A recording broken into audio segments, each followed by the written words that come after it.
vamos a dar inicio a esta penúltima conferencia del seminario Rafael Martínez Campos. Hoy tenemos el agrado de presentar a Yunem Estefanía Barrera Roens.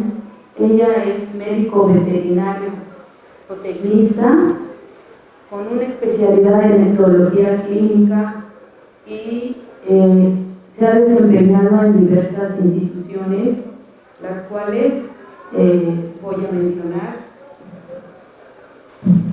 En el Departamento de Etología Clínica de la Facultad de Veterinaria, Medicina y Zootecnia de la UNAM, en el Hospital Veterinario de Fauna Silvestre y Etología Clínica, en el área de Etología Clínica en pequeñas especies, en el African Safari, en el área de etología, en la Universidad Autónoma de Barcelona, en el Departamento de Ciencias Animales y de Alimentos, y en el zoo de Barcelona, en el área de etología y bienestar animal de reptiles. Actualmente labora en el Hospital de Especialidades de Fauna Silvestre y Etología de la Clínica de la Facultad de Medicina Veterinaria y Zootecnia de la UNAM. Pues le damos la bienvenida. Ella presenta ahora una interesantísima conferencia que se titula El sistema de motivación y los trastornos de conducta en fauna. Pues bienvenida, Yunem, y te paso el micrófono. Sí. Muchas gracias.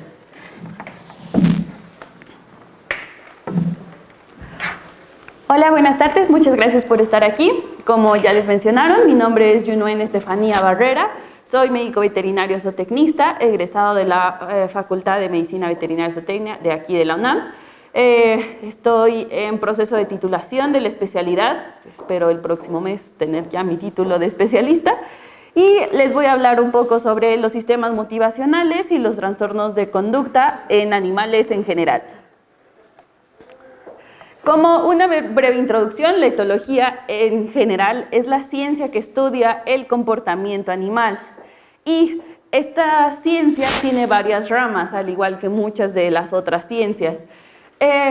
Está la etología aplicada, etología clínica, etología experimental, etc. Y al área que yo me dedico es la etología clínica, que es una rama de la medicina veterinaria que lo que nos encargamos es hacer de diagnósticos, prevención, pronósticos y tratamiento de trastornos en conducta de animales, ya sea perros y gatos, que es como las principales especies en las que nos encontramos enfocados, o otro tipo de animales como es el caso de fauna silvestre. Uno de los objetivos de la etología clínica es estudiar qué es lo que inicia y qué es lo que finaliza una conducta. Ya que sabemos qué nosotros podemos ver en qué punto podemos empezar a tratar dicha conducta. Les pongo que tiene obesidad, se dieta al gato, entonces lo que hace el gato es que presenta agresión hacia la propietaria y la propietaria lo que hace es alimentarlo. Al alimentarlo, el gato empieza a aprender que la forma en la que puede conseguir alimento es la agresión, y entonces esta conducta se sigue perpetuando. Y entonces el saber cuáles son los mecanismos de control en una conducta, podemos hacer modificaciones, como ya les dije, en este caso es una agresión aprendida, pero por ejemplo en los animales de fauna silvestre, de un zoológico, lo que pasa comúnmente es que tiene una estereotipia, tiene pacing, entonces mete el enriquecimiento. Y eso es lo que se hace comúnmente, pero no se hace un diagnóstico de por qué ese animal tiene un pacing. Si es porque hay una mayor cantidad de audiencia en el zoológico y lo están molestando, y eso es lo que está haciendo la conducta que está generando, lo que está haciendo que genere el animal esta conducta. Entonces, por eso es muy importante hacer un diagnóstico de cuál es el problema y ver, en caso de que fuera esto de que hubiera mucha gente, ponerle barreras visuales o poner lugares donde se pudiera llegar a esconder para evitar que genere estas conductas.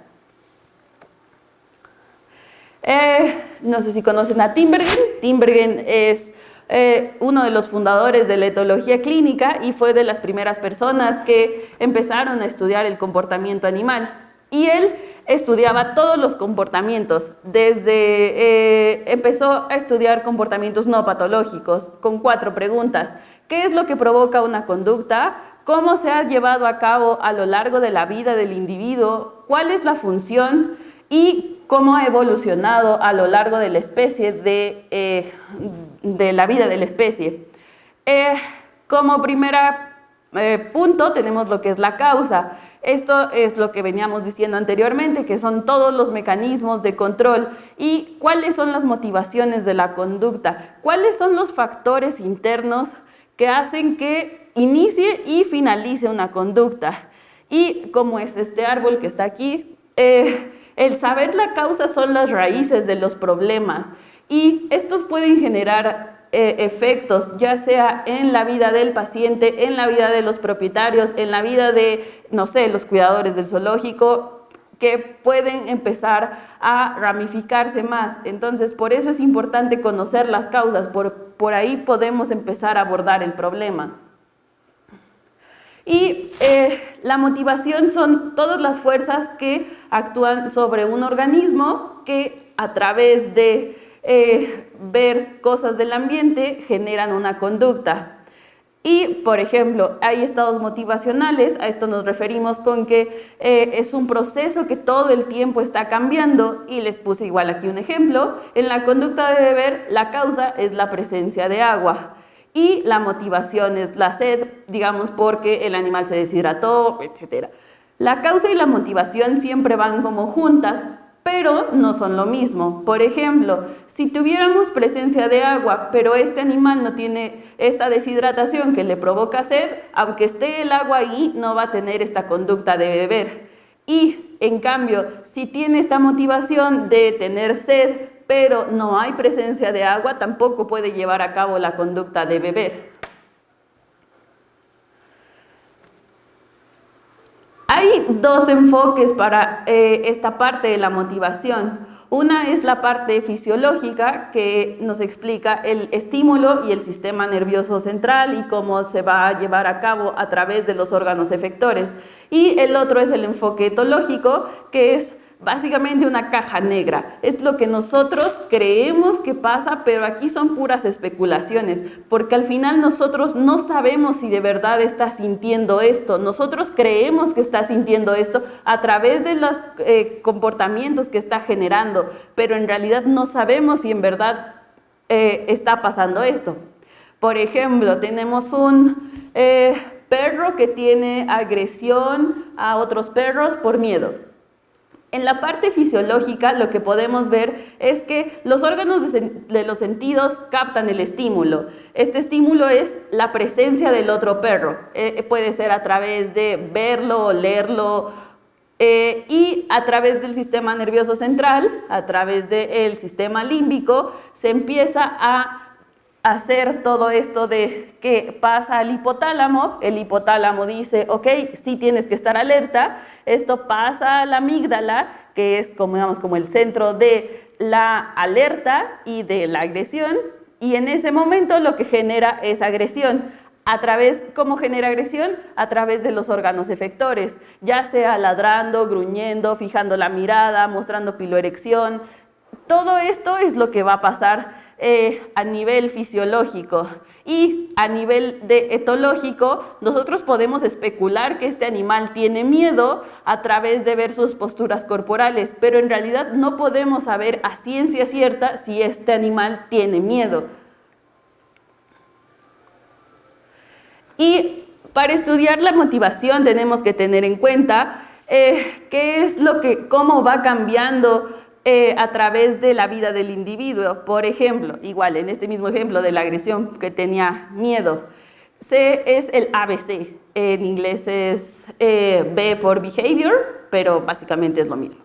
El A es el activador, es esto de observar el medio ambiente, ver que se acerca otro perro, etc. La B es que genera un comportamiento y la C son las consecuencias de este comportamiento, ya funcionamiento operante. Esto es, si cuando ve otro perro, este se aleja, lo que genera es que él siga perpetuando esta conducta de agresión porque es lo que hace que el perro se aleje. Entonces genera la D que yo puse, que es básicamente aprendizaje.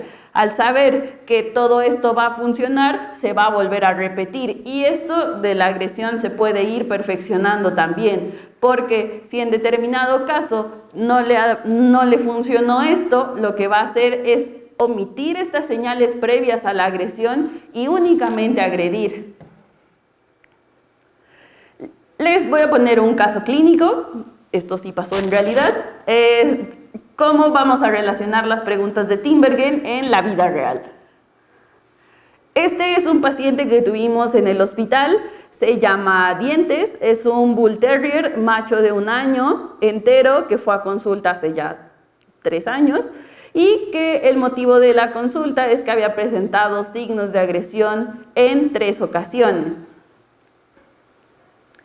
Como parte de su historia clínica médica, tenía un diagnóstico de onicomicosis en el miembro torácico izquierdo. En realidad, en este caso en particular no nos afecta en absoluto porque el problema no tenía que ver con esto, pero siempre es importante saber cuáles son las causas médicas que pudieran estar teniendo una concomitancia con el problema. Por ejemplo, que de pronto se pudiera volver un tigre muy irritable y en realidad puede ser porque tiene dolor y eso es lo que lo hace tan irritable. Entonces siempre es muy importante saber su historia clínica médica para poder ver si tiene algo que ver con la conducta que se está generando o no tiene nada que ver. La historia temprana, este paciente había sido adoptado de un criadero a los 2 meses de edad. Cuando se los dieron tenía desnutrición extrema y presencia de parásitos.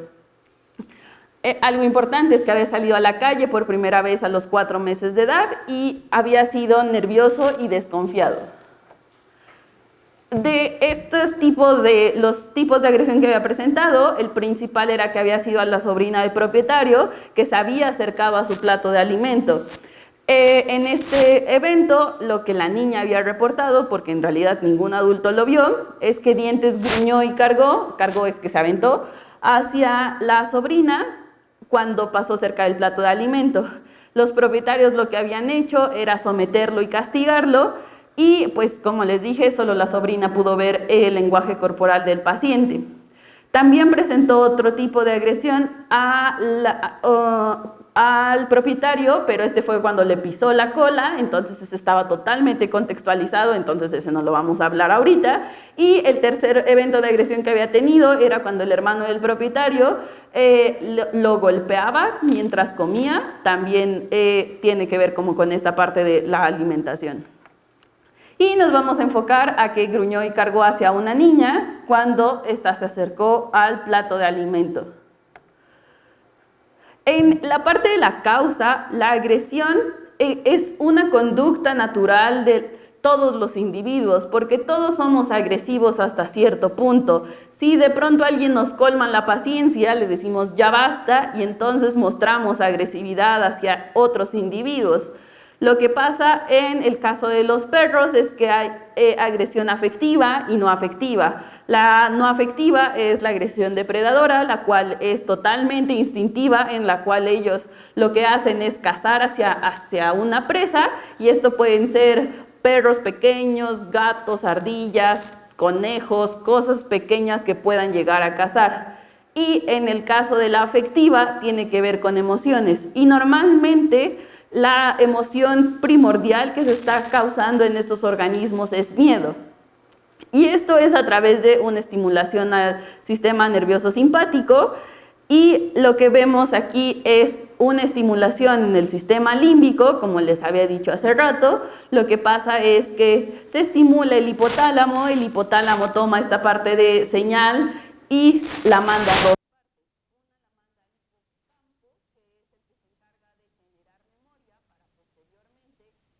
Involucrado en una situación igual, poder reaccionar de una forma, y la otra la manda la amígdala, la cual tiene que ver con la agresión ya como tal, es el centro de alerta. Entonces la manda a estas dos partes y así se genera la agresión afectiva. Y el comportamiento agresivo afectivo es una expresión de un estado mental transitorio y es inducido por la combinación entre factores amenazantes, en este caso recursos, y diferentes opciones de comportamiento.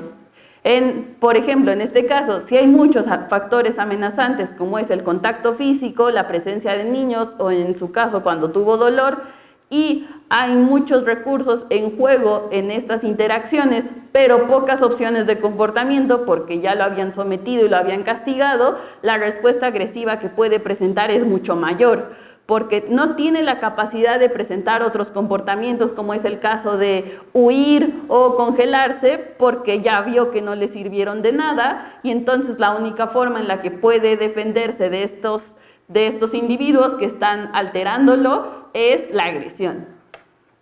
También tenemos algunos neurotransmisores involucrados dentro de las conductas agresivas, tales como la serotonina, la cual se encarga de forma natural de regular los estados de... Si está disminuida la serotonina, lo que hace es que la agresividad incremente, la oxitocina, que también ayuda con esta parte de darle seguridad a los individuos. Si la oxitocina se encuentra disminuida, es un individuo más inseguro de sí mismo, lo que produce que la agresión sea su respuesta de forma natural. Y la dopamina y la noradrenalina también son facilitadores del comportamiento agresivo, ya que la noradrenalina también tiene que ver en estos estados de huir, pelear o congelarse, entonces también ayuda a facilitar los procesos agresivos. Y por último, el ácido gamma aminobutírico, que se encarga de modular las conductas. Es una sustancia que se genera es un inhibidor de muchos comportamientos y modula la conducta agresiva también. En resumen, fueron los factores externos e internos. Los factores externos fueron la presencia del plato de alimento, los propietarios que lo castigaban y lo sometían, experiencias negativas durante la etapa temprana, ya que si se encontraba con desnutrición probablemente tenía que competir por el alimento, y un proceso de aprendizaje. Y los factores internos tienen que ver con desequilibrios en neurotransmisores como los que ya les mencioné ahorita y la estimulación a nivel del sistema nervioso central. En la pregunta 2, la ontogenia son todos los cambios que produce un individuo a lo largo de su vida. Es cómo se va perfeccionando un comportamiento a través de procesos de aprendizaje. En este caso, hay algo que se llama periodo de socialización. En esta etapa, los perros aprenden a qué van a estar enfrentados durante su vida adulta. Este va de las 2 a las 16 semanas aproximadamente y aprenden a generar relaciones estables, ya sea con otros perros o con otros individuos de diferentes especies. También aprenden la inhibición de la mordida a través de que si un cachorro muerde a otro, la madre llega y lo castiga por haber generado dolor al primero, y se generan los procesos de metacomunicación, la cual son una combinación entre posturas, sonidos, que hacen que el individuo pueda avisarle a otro la forma en la que su estado afectivo en ese momento, que tiene que ver con la escalera de agresiones, que también está ahí, que les muestra, por ejemplo, si se encuentra en un estado de miedo, lo que va a hacer alejarse, pero si esta conducta no le funciona, va a empezar a generar estas posturas de miedo, de encogerse, de mostrar los dientes, de levantar los belfos, y si esto no le funciona, va a empezar a ladrar o gruñir, y si esto no le funciona, va a marcar la mordida, que es solo morder y soltar, y si esto no funciona, entonces ya va a morder. Pero esto es a través de un proceso de aprendizaje. Y en la etapa juvenil los individuos también aprenden a modular y refinar algunos comportamientos que si ya ha presentado en etapas anteriores a través de este paciente, la socialización temprana no sabemos si se presentó, y si se presentó fue muy pobre. Entonces, Por eso decimos que se encuentra deficiente y que probablemente no aprendió a modular la mordida y a generar relaciones estables con otros individuos. Y al no tener como todas estas señales de alerta o que los propietarios no pudieran observarlas de la forma adecuada, pues tampoco podemos saber qué es lo que estaba pasando con el paciente, aunque por partes de la historia clínica que nos fueron diciendo, puede que haya tenido posturas ambivalentes. Esto quiere decir que con el mismo proceso de aprendizaje, las posturas defensivas se empiezan a volver gradualmente ofensivas. Y entonces muestra una mezcla entre los dos tipos de posturas. Es un animal que se avienta para adelante, pero tiene la cola baja, tiene piloerección dorsal, muestra los dientes, pero también sigue teniendo como estas posturas de miedo. Entonces esto genera como que se haga una mezcla en la comunicación del individuo. Y el aprendizaje aquí también fue un factor importante dentro de este individuo, el que se haya sido reforzado ya sea con el uso de un collar de castigo, el sometimiento, que la comunicación no haya sido adecuada y que no sabemos qué tipo de señalización presentó, pues nos genera un proceso de agresión. Y en el caso de la función es como una conducta aumenta la eficacia biológica del individuo. Esto es, si protejo mis recursos, puedo tener mayor capacidad de comer y el que pueda comer también hace que yo pueda sobrevivir y a la vez después perpetuar la especie. Por último, en el caso de la evolución, es cómo se ha generado una conducta a través de la vida de la especie, no solo del individuo. En este caso, en los caninos salvajes, la madurez sexual y social coincide, que se lleva a cabo alrededor de los 12-18 meses, y empiezan a hacer relaciones estables de dominancia a través de posturas de agresión y también empiezan a generar esta parte de la defensa del territorio. Y algo importante aquí es que normalmente los individuos que tendían a ser mucho más sumisos eran quienes tendían a proteger el alimento. Esto tiene sentido porque si yo, individuo que tiene mayor orden jerárquico dentro del grupo, tengo acceso a todos los recursos, no tengo por qué proteger un recurso porque sé que todos me lo van a dar. En cambio, si es un individuo de menor jerarquía, probablemente tenga que protegerlo porque se lo pueden quitar. Entonces también es esta parte de la evolución de la especie. Y todo esto, ¿para qué nos sirve? A nivel de tratamiento, el conocer la motivación que está generando un paciente nos ayuda a poder enfocar el tratamiento. Si nosotros sabemos que en este caso el paciente tenía esta motivación de miedo a perder los recursos, podemos hacer modificaciones conductuales especiales que puedan hacer que el individuo sea mucho más tolerable a la presencia de personas mientras está la presencia del alimento. Como recordarán al principio, la agresión es una conducta normal y a final de cuentas no se puede quitar. Lo que hacemos es hacer a los pacientes mucho más tolerantes a la presencia de otras personas y de esta forma podemos ir mediando la conducta del individuo.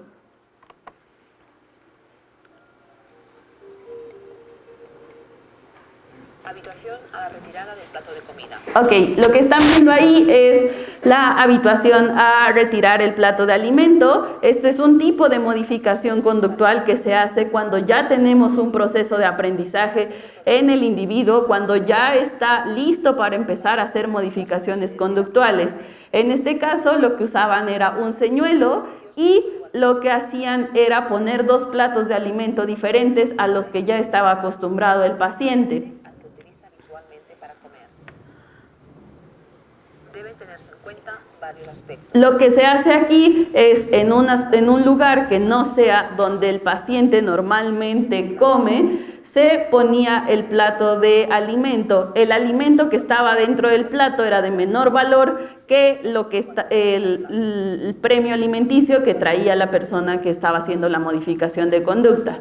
Entonces, Básicamente lo que hacía era, primero, este tipo de cosas se van haciendo de forma gradual. Entonces lo que hace primero es poner el plato de alimento vacío, con la mano lo dirige hacia la parte de atrás para poder retirar el plato, y para no generar frustración en el mismo individuo, le dejaba un premio alimenticio. Cuando regresa y no está el comedero.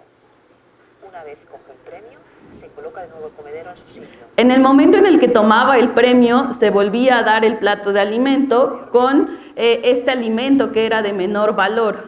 Después de varias repeticiones y de que el individuo aprendió que de esta forma no le están quitando su comida en realidad, lo haces con un alimento que tenga menor valor, como es la comida que consume de forma regular, algo que no le genere competencia, y este ejercicio normalmente se mandaba a hacer después de que el individuo comió para que no tuviera como esta motivación de querer proteger el alimento. Y en el video de abajo únicamente es el paciente que también les arrancaba la comida de la mano. Después de muchas modificaciones conductuales, podía tomar el premio directamente de la mano del propietario sin que se presentaran eventos de agresión.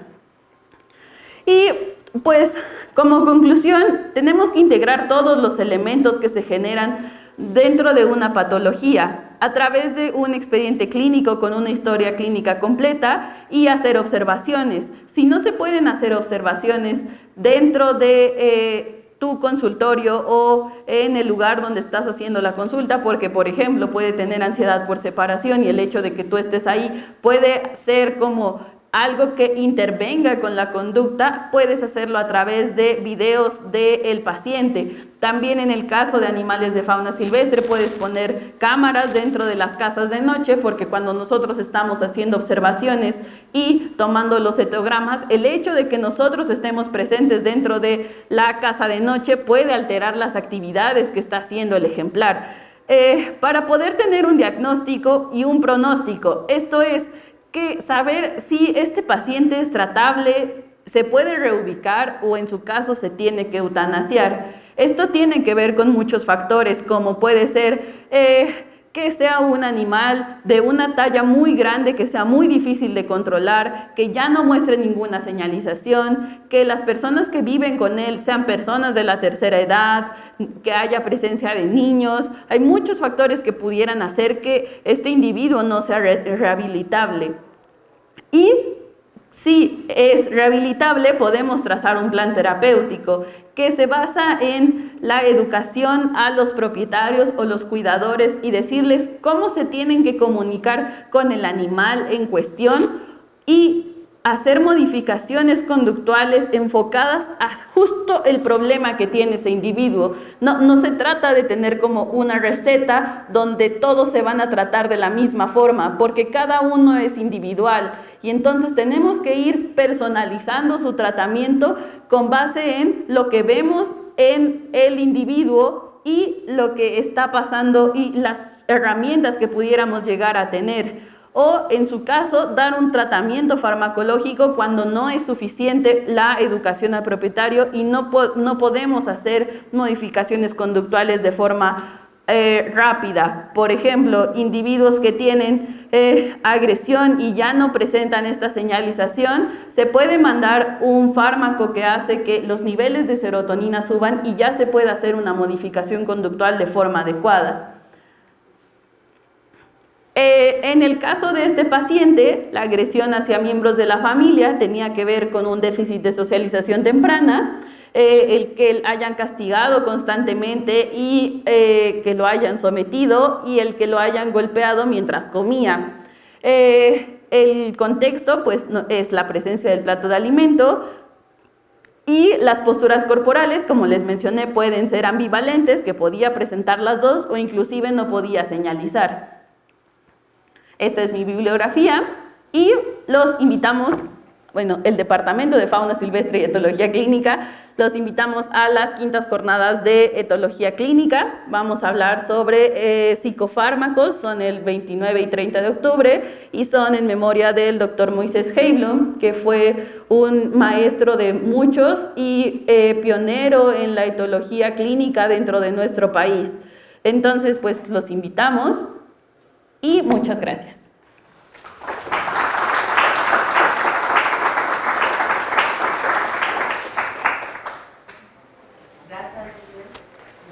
Tenemos bastante tiempo para todas las preguntas que quieran hacer. Hola, Joan. Acá. ¿Tú consideras que un perro con problemas de agresión lo puedes recuperar en un 100%? Ok, aquí tendríamos que ver, justo es complicado. Nuestra meta es que se haga más tolerante a la presencia de, no sé, el estímulo que le esté generando el problema. Al final, nuestra meta no es que sea el perro más sociable del mundo y que se vuelva amigo de todos, sino que nosotros nos enfocamos a incrementar su nivel de tolerancia. Hay perros que te llegan a sorprender y que pudieran volver a rehabilitarse a un 100%, pero no podría decir que el 100% de ellos, podríamos decir que una parte de ellos, y dependiendo de qué tan comprometido se encuentra el propietario, podemos lograr estos cambios. ¿Más preguntas? Bueno, a mí me llamó la atención el caso que decías de las estereotipias en zoológicos. Al respecto, me gustaría preguntar, bueno, ya dijiste que tampoco se puede generalizar, ¿no? Porque es casos muy específicos, pero desde tu perspectiva, ¿cómo se tendría que elaborar un plan terapéutico para animales que presentan estereotipia por grandes audiencias, ¿no? Mencionabas que hay que educar también a los, bueno, como a los dueños, en el caso de los perros, pero en este caso, ¿cómo educar a las audiencias mismas? Sí, claro. Lo que se puede hacer en el caso de las audiencias es complicado, sobre todo en zoológicos que tienen muchas personas. Por ejemplo, el zoológico de Chapultepec, que es uno de ellos. De hecho, hay un caso clínico ahí bastante interesante de los monos japoneses que presentan tricofagia, o sea, que se arrancan el pelo y se lo tragan, cuando hay una alta presencia de personas. En este caso, lo que se hizo fue colocar una barrera, un barandal para que las personas no pudieran acercarse directamente. Ya se habían puesto letreros previamente de que no se acercaran, y sí resulta ser complicado, pero también lo que puedes hacer es, dentro del exhibidor, el hábitat del individuo, ponerle lugares donde se puede esconder de la presencia de las personas. Y si ellos deciden alejarse de ellos, tienen la posibilidad de poder estar en un lugar calmado donde no está toda esta multitud de personas que no entienden. ¿Más preguntas?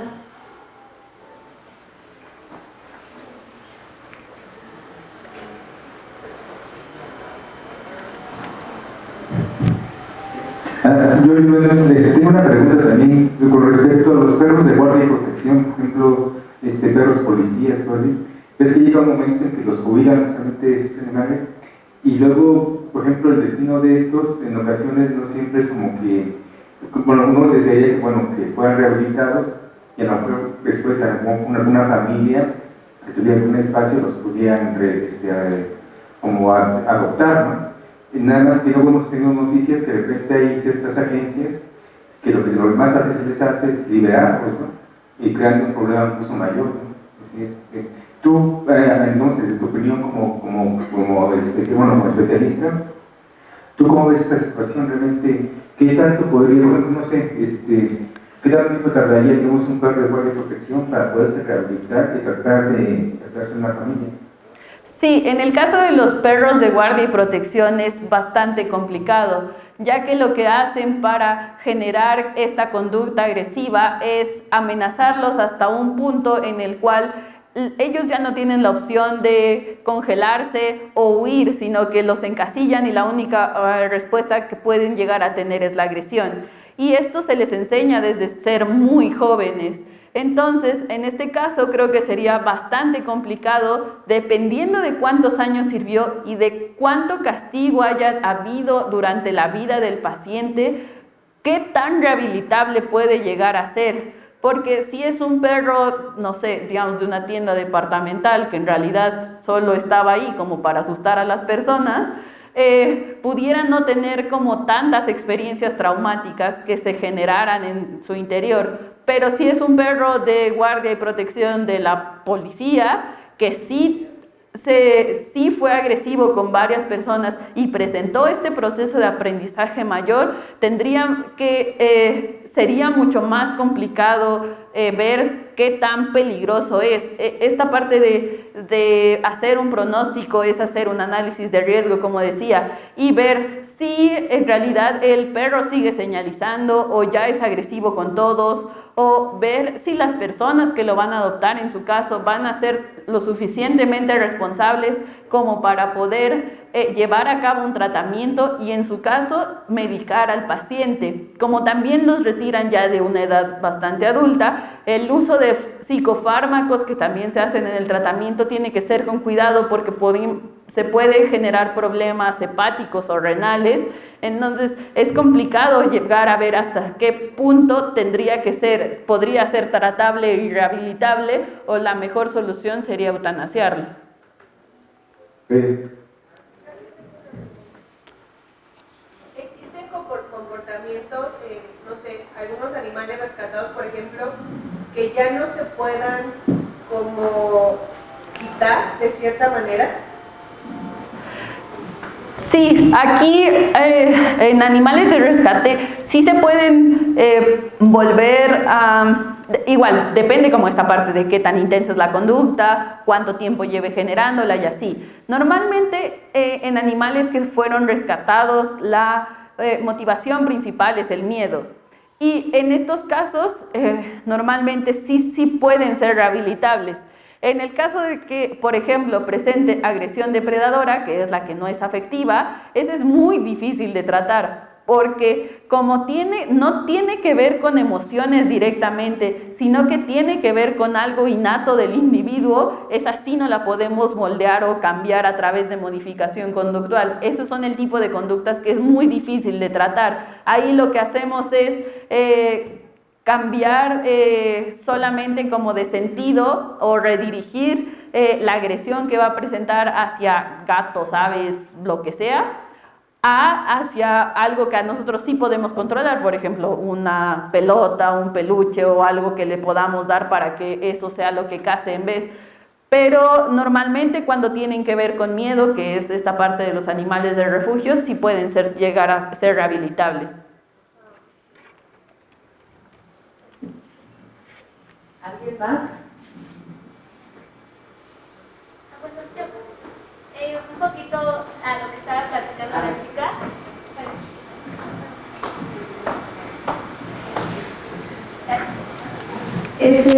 Si el animal ya es un adulto y no le llama la atención los juguetes, ¿podría tratarse con algún otro medio? Sí, aquí lo que tienes que hacer es buscar cuál es su motivación. Por ejemplo, justo en este mismo caso, lo que no le llamaban la atención los juguetes, ni el alimento, ni nada. Pero lo que sí le llamaba mucho la atención era el agua. El agua a través de estas botellas como de Gatorade que sale como, digamos, disparada. Eso era como su motivador principal. Entonces, tienes que ir buscando cuál es el motivador. Todos tenemos un precio. Y entonces tienes que ir buscando qué es lo que lo motiva para poder trabajar con él.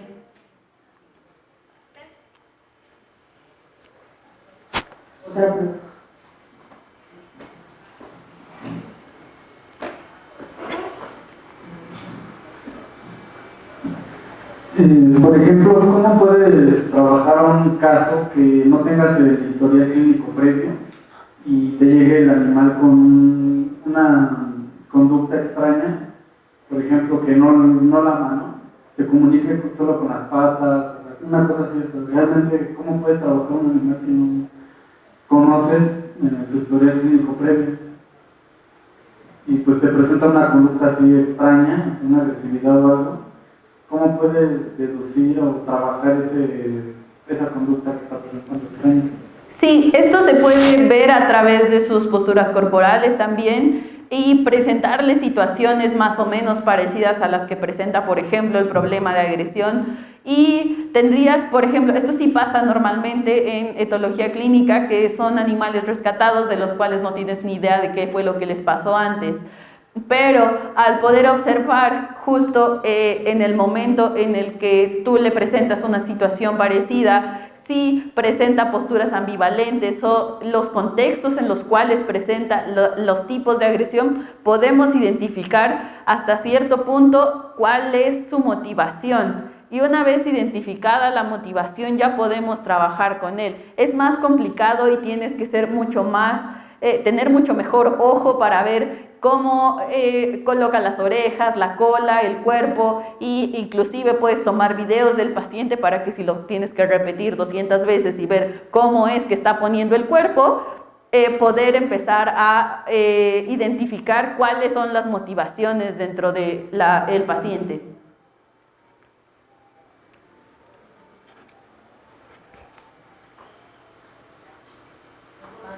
¿Más preguntas? Yo sí tengo una pregunta. ¿Cómo le cambias el hábito a un perro de que se orine en un lugar y tú quieres que vaya a otro lugar? Sí, esto normalmente lo que se hace aquí es colocarle un lugar donde quieres que elimine y ponerle una marca de olor. Esta marca para que él sepa que ese es el lugar de eliminación. Normalmente lo que hacemos es limpiar con cloro fabuloso o estas sustancias, y al final tienen amoníaco y la orina tiene amoníaco. Entonces lo que hacemos es fijar el olor de la orina al limpiar con estas sustancias. Entonces lo que tendrías que hacer ahí es limpiar con un limpiador específico que se llaman limpiadores enzimáticos, que destruyen las partículas de la orina por completo, no dejan la marca de olor, y identificar los horarios en los cuales el animal orina, que normalmente son después de comer, después de despertarse y después de hacer mucho ejercicio. Y lo que haces es llevarlo al sitio donde quieres que elimine y premiarlo cuando lo hace.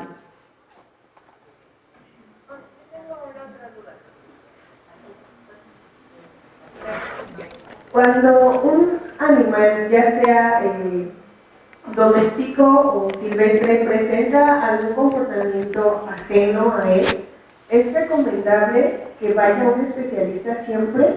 O a veces, como conocimientos básicos se puede hacer. O sea, ¿tú qué recomiendas? Como, ok, voy a llamar a un etólogo de gatos, por ejemplo, o de perros, o ya sea como, a lo mejor para un zoológico. Bueno, un zoológico sí creo que es específico, pero para animales domésticos, ¿sí es necesario o tú recomiendas que sea necesario que llamen a un especialista? Sí, normalmente justo hay conductas que empiezan, por ejemplo, hablemos de trastornos compulsivos, empiezan como una conducta que te llama la atención.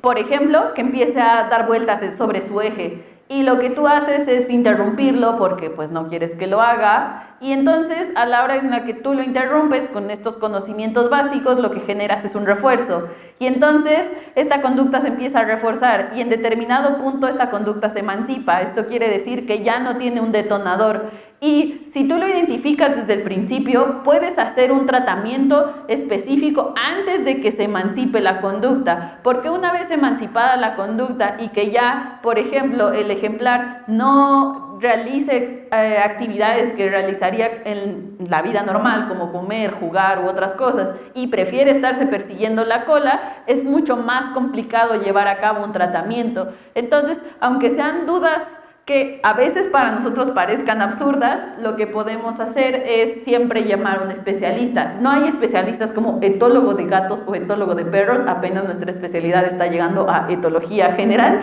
pero sí puedes llamar a un especialista. ¿Cómo corriges la agresión contra otro perro? Esto tiene que ver dependiendo de cuáles sean los motivadores de la agresión. Por ejemplo, se puede dar casos donde sea mediado por hormonas, en el caso de agresión intraespecífica, intrasexual, y tendrías que ver, por ejemplo, si es este caso, tendrías que realizar una castración y ver cuánto proceso de aprendizaje lleva el individuo. Si lo haces en etapas tempranas, digamos 1 año, 2 años de edad, puede ser mucho más fácil de poder modificar que un animal que lleva 15 años realizando esta conducta. Entonces tendrías que ver cuál es la motivación. Si su motivación es miedo, por ejemplo, como en el caso del paciente de aquí, se pueden hacer desensibilizaciones y contracondicionamientos para poder observar si va modificándose la conducta con los tratamientos que nosotros mandamos. De buenas a primeras no puedes mandar una desensibilización o un contracondicionamiento porque tienes que educar al cliente y al perro. Y al mismo tiempo tienes que empezarle a enseñar pautas previas para que pueda estar listo para poder hacer una de estas técnicas.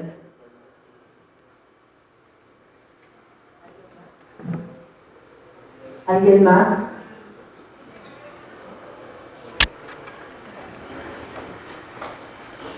Bueno, pues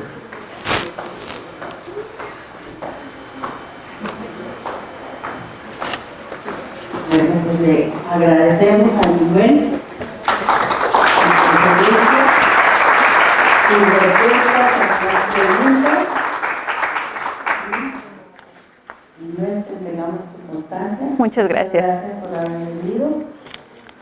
Y los invitamos a la próxima conferencia, que será dentro de 15 días, el martes, en donde va a venir otro compañero de la Universidad Popular de Puebla, el doctor Rafael, ya se me olvidó el apellido, para hablarnos también de otro tema de conducta.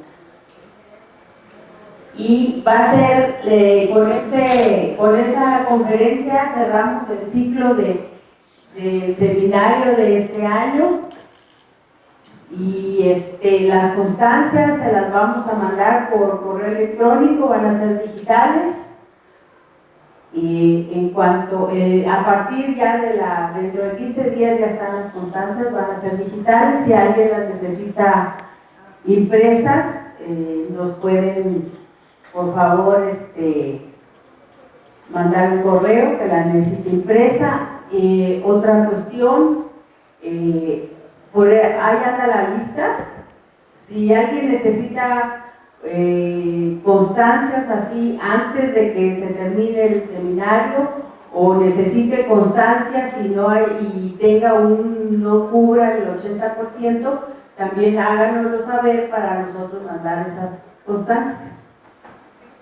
Ahorita me entró la duda. Creo recordar que en el programa la última es el próximo y no en 15 días. A ver, dejé aquí ¿no es dentro de 15 días? Yo creo que cuando revisé, a ver, aquí lo traigo en el, qué bueno que me da la aclaración. Es 16 de octubre, sí, es la semana que entra, con el doctor Edgar López Romero, de la Universidad Popular Autónoma del Estado de Puebla. Condicionamiento operante en oso negro, jaguar y león en el Zoológico Parque Loro de Puebla.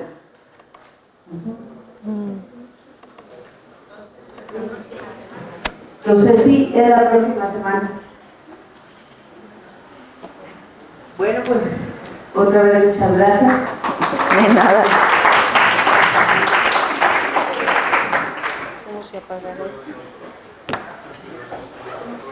No lo sé. No sé.